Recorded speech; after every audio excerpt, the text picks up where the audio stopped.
Hello everyone, उम्मीद करती हूँ आप लोग अच्छे होंगे। तो दोस्तों, आप लोगों के लिए मेरे पास एक गुड न्यूज़ है। अब ये गुड न्यूज़ क्या है, आप लोग अपनी स्क्रीन पर देख पा रहे होंगे।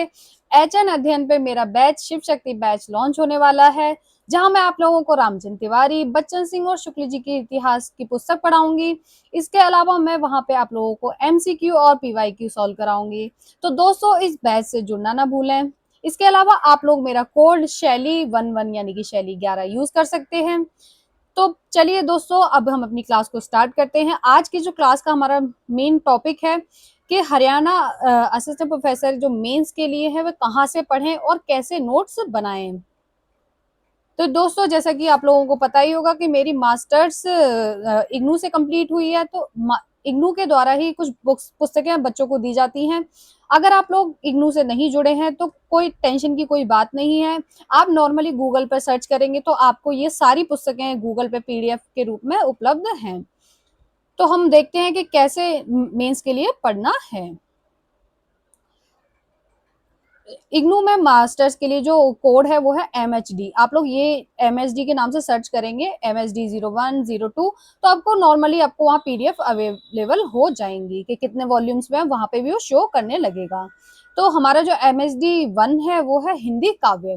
तो यहाँ जो हिंदी काव्य में है, जैसे पृथ्वीराज रासु की प्रामाणिकता, भाषा और काव्य रूप, पृथ्वीराज रासु का काव्य तत्व, विद्यापति और उनका युग, गीति काव्य के रूप में विद्यापति की पदावली। क्वेश्चंस कुछ इसी तरीके से बनते हैं कि विद्या गीति काव्य के रूप में विद्यापति की पदावली के बारे में संक्षेप से व्याख्या कीजिए, या पृथ्वीराज रासु की प्रामाणिकता और भाषा और काव्य तत्व काव्य रूप के बारे में हमें बताइए। तो कुछ इस तरीके से ही क्वेश्चन बनते हैं।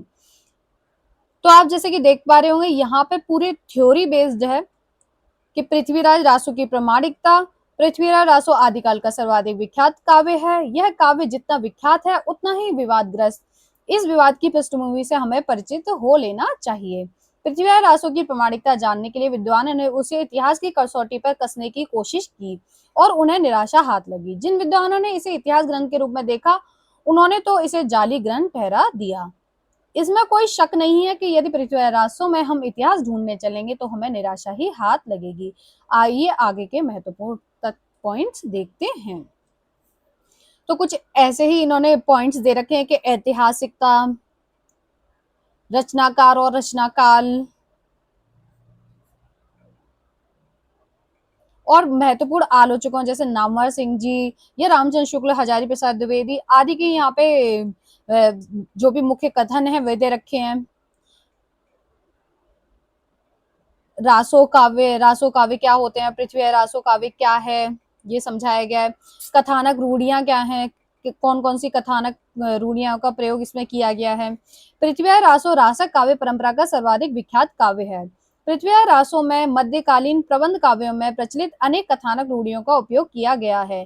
कथानक रूढ़ियों से अभिप्राय ऐसी घटनाओं प्रसंगों से हैं जो कथानक को आगे बढ़ाने के लिए मध्यकालीन प्रबंध काव्यों में प्राय इस्तेमाल किए जाते थे। ऐसे घटना प्रसंग एक प्रकार से इन प्रबंध रचनाओं में रूढ़ी की तरह प्रयुक्त होते रहे, अतः इन्हें कथानक रूढ़ी कहा गया। तो क्वेश्चन इस तरीके से, कथानक रूढ़ी क्या है। आचार्य द्विवेदी ने जिन कथानक रूढ़ियों की सूची दी है वो कुछ इस प्रकार है। कहानी कहने वाला सुग्गा, स्वप्न में प्रिय दर्शन, चित्र दर्शन, कीर्ति श्रवण से अनुराग, मुनि का शाप, रूप परिवर्तन, परकाय प्रवेश, आकाशवाणी, षड ऋतु, बारहमासा, हंस कपोत से संवेद कथन, संदेश कथन आदि। तो ये कथानक रूढ़ी हैं। चरित्र काव्य क्या होते हैं, यहाँ पे ये बताया गया है।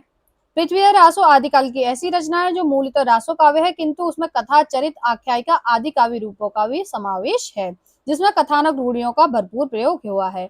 डॉक्टर नित्यानंद तिवारी ने अपनी पुस्तक मध्यकालीन रोमांचक आख्यान में दिखाया है कि पृथ्वी रासो रोमांचक आख्यान है। आप इस तरीके से की पॉइंट्स या किसी के कथन भी डालते हैं अपने आंसर में, तो वो बहुत ही महत्व, मतलब आपको मार्क्स दिलाने वाले होते हैं।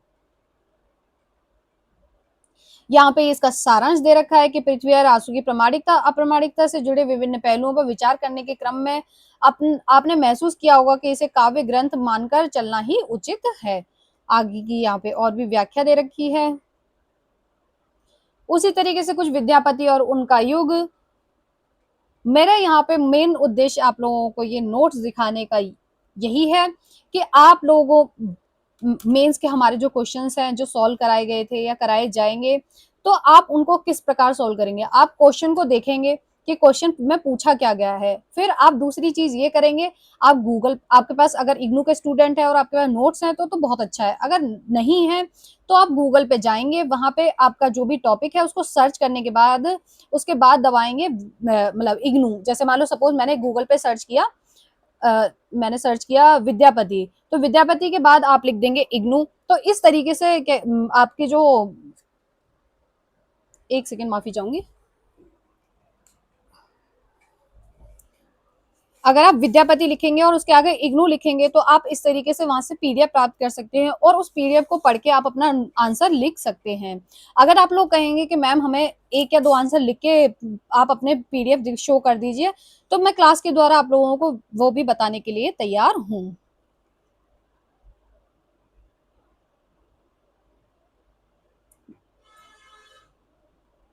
विद्यापति की भाषा, मैंने पता नहीं किस एग्जाम, शायद जिस यूनिवर्सिटी में पढ़ती हूँ मुझे अभी याद नहीं आ रहा, जामिया मिलिया इस्लामिया, मैंने एक दो जगह और भी दिए थे, तो जामिया मिलिया इस्लामिया में विद्यापति की भाषा के ऊपर एक क्वेश्चन आया था, तो मुझे इसलिए ये थोड़ा इम्पोर्टेंट ज्यादा लगा, तो मैंने पीडीएफ को डायरेक्ट मतलब पीडीएफ यहीं से बनाई है।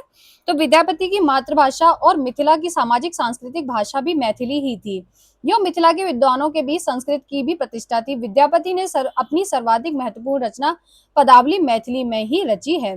मिथिला की विद्वत परंपरा को मानकर उन्होंने संस्कृत में भी रचना की, लेकिन अवट में कीर्तिलता और कीर्ति पताका की रचना के करने के पीछे यही बात प्रेरणा के रूप में काम कर रही होगी कि अपभ्रंश उस समय भी उत्तर भारत के राष्ट्रीय संदर्भ में भाषा थी और विद्यापति का रचनाकार केवल अपने क्षेत्र तक सीमित नहीं था। जनभाषा का निर्माण, भाषा की दृष्टि से विद्यापति संक्रमण काल में पढ़ते हैं।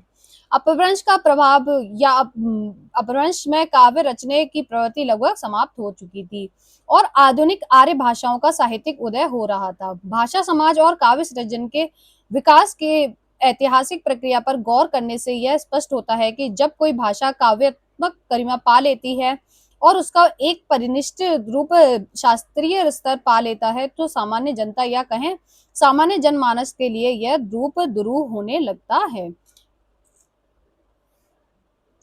तो इसी तरीके से भाषा के विषय में कि कौन कौन सी भाषा में विद्यापति ने रचना की है और क्या कारण था रचना करने का।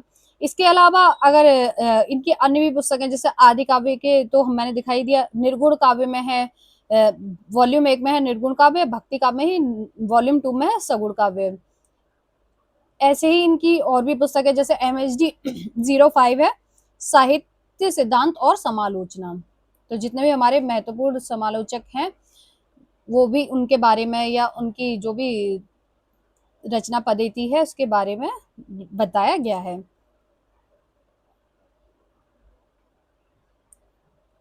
इसके भी कई वॉल्यूम्स हैं जो मैंने यहाँ पे लगा दिए हैं, आप लोग देखते चलेंगे। MHD 05 साहित्य सिद्धांत और समालोचना, ये पार्ट 3 है, रस के विविध आयाम के नाम से, ये हिंदी आलोचना के नाम से। ऊपर वाला पाश्चात्य काव्य शास्त्र था। अगर आपको पाश्चात्य काव्य शास्त्र पढ़ने में दिक्कत आती है या भारतीय काव्य शास्त्र पढ़ने में दिक्कत आती है तो आपको इग्नू के नोट्स जरूर से पढ़ने हैं। अगर आप लोगों को गूगल पे इग्नू के नोट्स नहीं मिलते तो आप लोग मुझे कमेंट सेक्शन में बताएंगे, मैं अपने जो HN अध्ययन का ग्रुप है मैं वहां पे वो नोट्स अपलोड करा दूंगी। तो इस तरीके से साहित्य सिद्धांत और विचारधाराएं, तो इसी तरीके से इनकी बुक्स हैं, बुक्स बहुत अच्छी हैं, बहुत अच्छी है। अगर मैं कहूंगी कि कॉम्पिटेटिव एग्जाम्स के लिए मेंस की आंसर राइटिंग करनी है तो आपको ये बुक्स जरूर से पढ़नी चाहिए। तो आपको अब समझ आया होगा कि मेंस के लिए नोट्स कैसे बनाने हैं या कहाँ से पढ़ना है। उम्मीद करूंगी क्लास आप लोगों के काम की होगी। इसके अलावा अगर आपको लगता है कि आंसर राइटिंग कैसे करनी है, हमें एक ड्राफ्ट चाहिए, एक ब्लूप्रिंट चाहिए, तो आप लोग मुझे वो भी बता सकते हैं। क्लास को ज्यादा से ज्यादा लाइक कीजिएगा, शेयर कीजिएगा। Thank you so much.